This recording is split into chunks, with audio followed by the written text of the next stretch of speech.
So hello students, कैसे हैं आप सब। आज हम पढ़ेंगे ब्रीदिंग के बारे में। ब्रीदिंग और रेस्पिरेशन, ये जो दो सिस्टम है, पहले हम पढ़ेंगे ब्रीदिंग के बारे में, ठीक है। अच्छा, तो बताइए ब्रीदिंग क्या होता है। जो ब्रीदिंग है, the inhalation of fresh air and exhalation of foul air. Okay, ये जो प्रोसेस है इसे हम ब्रीदिंग बोलते हैं। अच्छा, ब्रीदिंग प्रोसेस में जो हमारा बॉडी का पार्ट इन्वॉल्व होता है वो होता है नोज से लेकर आपका लंग्स तक, ठीक है। अच्छा, तो नोज से लेकर लंग्स तक जो बॉडी का पार्ट इन्वॉल्व होता है, हम पहले मार्क कर लेते हैं या लेबल कर लेते हैं। पहले ये हो गया आपका नस्ट्रिल्स, जो नाजल ओपनिंग है, दो ओपनिंग्स है, उससे हम बोलते हैं क्या, नॉस्ट्रिल्स, ठीक है। फिर ये आपका आ गया, इधर आपका आ जाएगा नोज हेयर्स, ठीक है।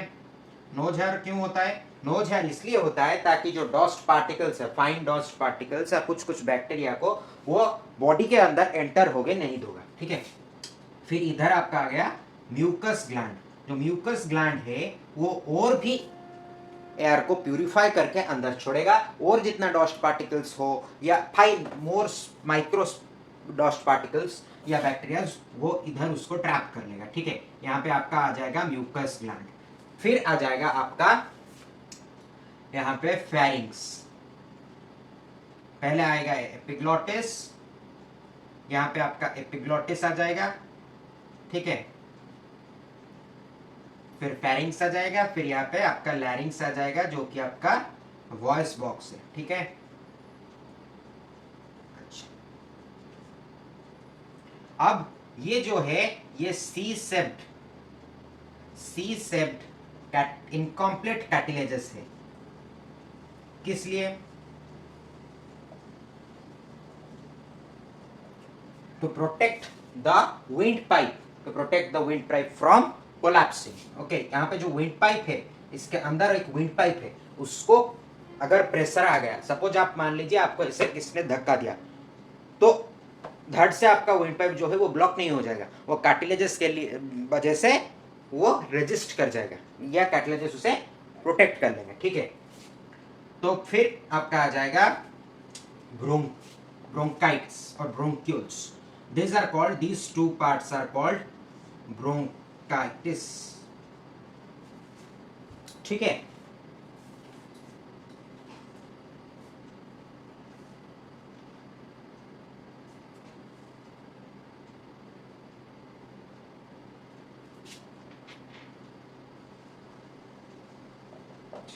अब देखिए, अच्छा, ये जो टोटल सेप है, सी सेप्ट इनकम्प्लीट कार्टिलेजस है, इस टोटल पार्ट को, जैसे हमारा ये विंड पाइप को प्रोटेक्ट करने के लिए जो टोटल पार्ट है उसे हम बोलते हैं, जैसे नर्व सिस्टम को प्रोटेक्ट करने के लिए हम बोलते हैं उसे वर्टिब्रल कॉलम, उसी तरह इसे बोलते हैं, क्या बोलते हैं, ट्रैकिया, ठीक है। अब आ गया हम लंग्स के अंदर, ठीक है। नोज से लेकर हम लंग्स तक आ गए। अब लंग्स में क्या है, पहले तो आएगा लंग्स का आउटर मेम्ब्रेन। जो आउटर मेम्ब्रेन है उसे हम बोलते हैं प्लूरल मेम्ब्रेन। क्या बोलते हैं? प्लूरल मेम्ब्रेन, ठीक है।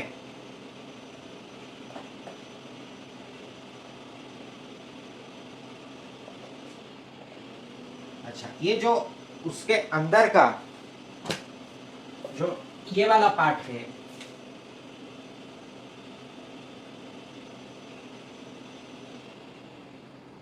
ये वाला पार्ट जो गैप है, इसमें क्या है, प्लूरल फ्लूइड, ठीक है। इसमें है प्लूरल फ्लूइड, याद रहा। अब आएंगे हम ब्रोंकाइटिस के डिवीजन। यहां पे देखिए, पहले जो ब्रोंकाइटिस एंटर करता है लंग्स में, इधर साइड जैसा है, इधर साइड भी वैसा है, इधर साइड मैंने ड्रॉ नहीं किया है, ठीक। तो यहाँ पे ये 1 डिग्री डिवाइड हुआ, तो इसे हम बोलेंगे, क्या बोलेंगे, प्राइमरी ब्रोंक्यूल्स, ठीक है। अच्छा, जब फिर ये देखिए, ये 1 डिग्री वाला इधर जो है, इधर आके ये 2 डिग्री जैसे डिवाइड हुआ, नहीं यहाँ पे नहीं, इधर आके ये 2 डिग्री में डिवाइड हुआ, ठीक है। थोड़ा डायग्राम गलत है, let me draw it first.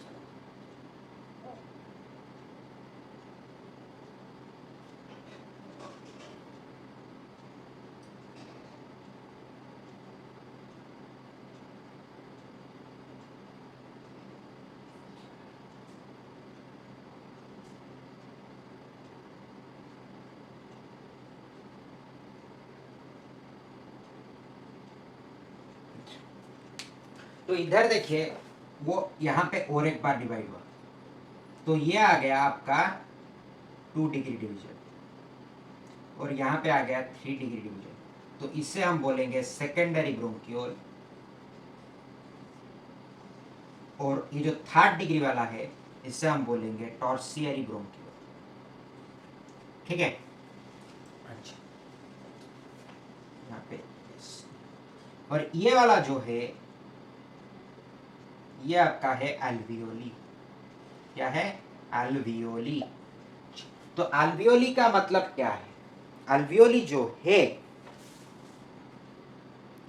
Alveoli आपका इसमें करता है जो transfer of gases from blood to alveoli. Alveoli is present for maintaining a surface area to transfer gases into blood and from blood, ठीक है।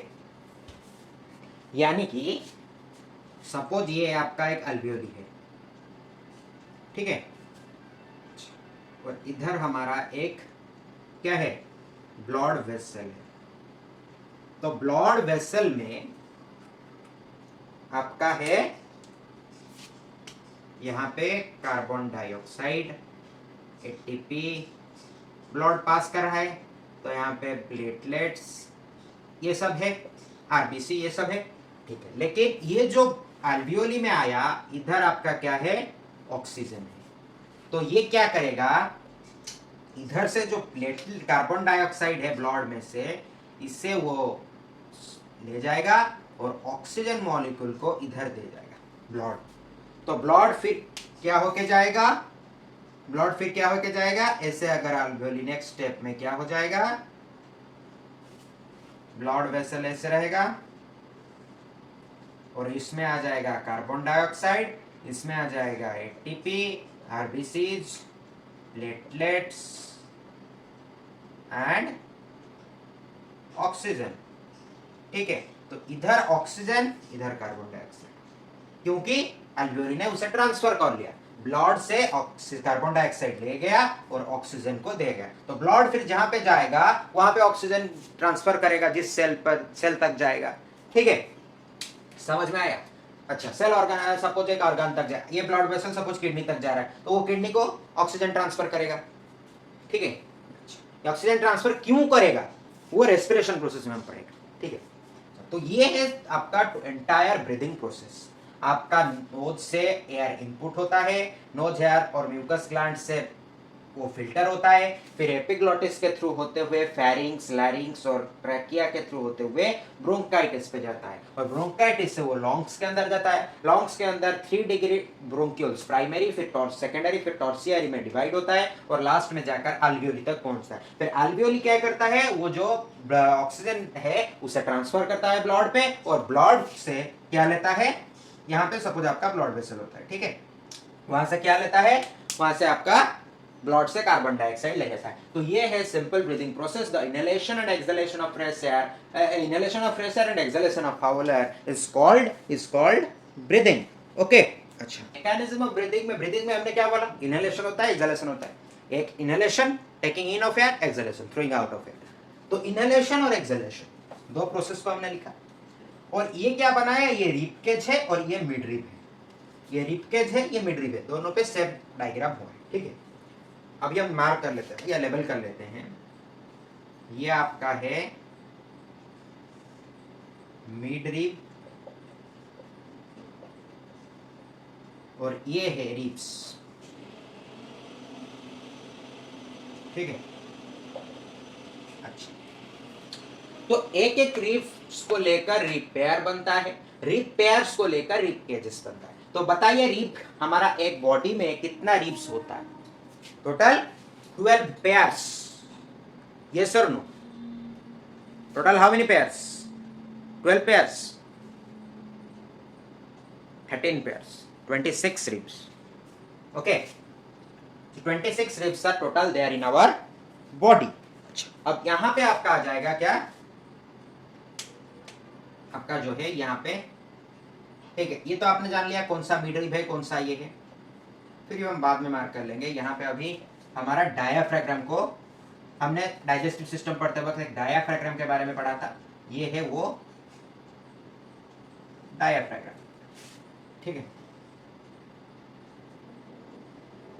सॉरी,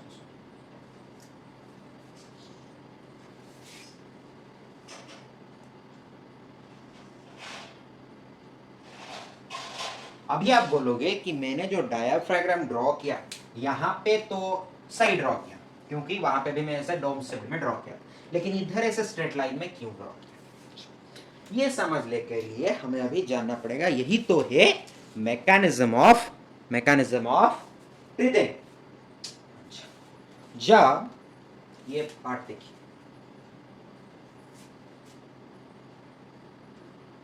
ये जो पार्ट्स है ये कौन से पार्ट्स है,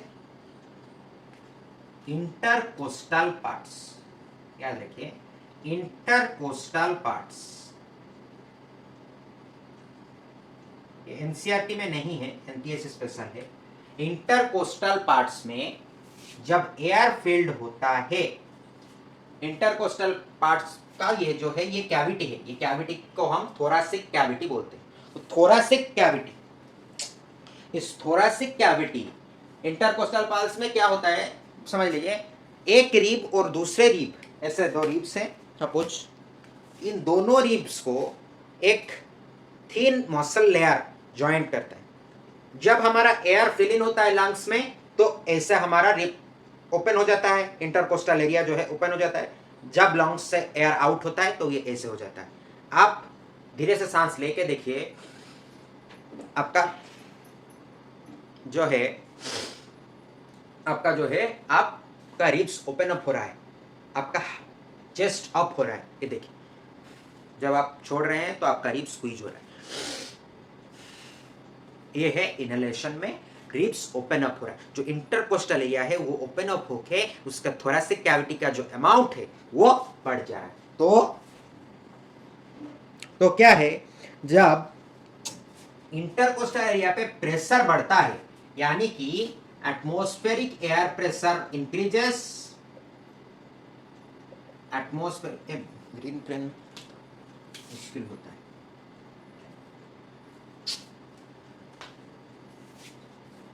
जब आपका atmospheric air pressure increases inside thoracic cavity, okay, तो क्या होता है, आपका डायाफ्राम जो है ये क्या होता है, इस डोम शेप पहले हम कर लेते हैं, इस डोम शेप से वो फ्लैट शेप पे आ जाता है, ठीक है। डायाफ्राम जो है ये ऐसे ऐसे होता है, ऐसे है ऐसे होता है, ऐसे है ऐसे होता है, ऐसे है ऐसे होता है। थोरासिक कैविटी में इंक्रीज हो गया एयर, ये ऐसे हो गया। थोरासिक कैविटी में एयर प्रेशर डिक्रीज हो गया, ये ऐसे हो गया फिर से डोम शेप। तो इधर ऐसे क्या होगा, यहां से decrease of air pressure, atmospheric air pressure decreases because you exhaled out air, ठीक है, decreases।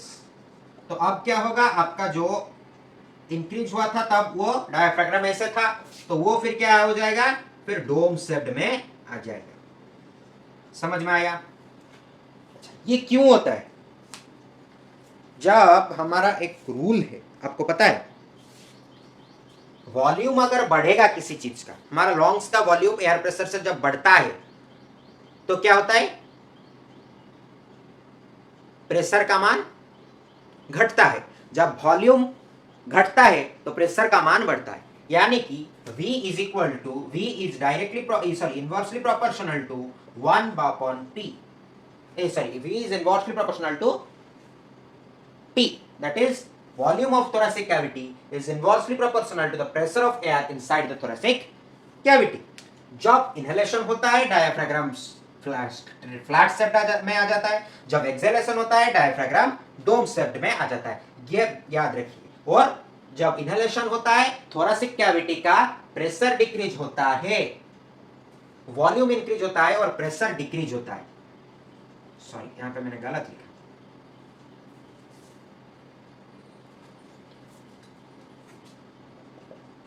ये भी आप बता नहीं। जब वॉल्यूम इंक्रीज होता है, मैं बोल रहा हूं वॉल्यूम इंक्रीज होता है, प्रेशर डिक्रीज होता है। यहां पे लिखा हूं प्रेशर इंक्रीज होता है, आप कुछ नहीं बता रहे, ठीक है, छोड़िए, का ध्यान कहीं पे होगा। जब वॉल्यूम इंक्रीज होता है लंग्स के अंदर, तब प्रेशर जो है थोरैसिक कैविटी पे डिक्रीज होता है। जब वॉल्यूम जो है वो क्या होता है, डिक्रीज होता है, तो प्रेशर जो है वो इंक्रीज होता है। समझ में आया?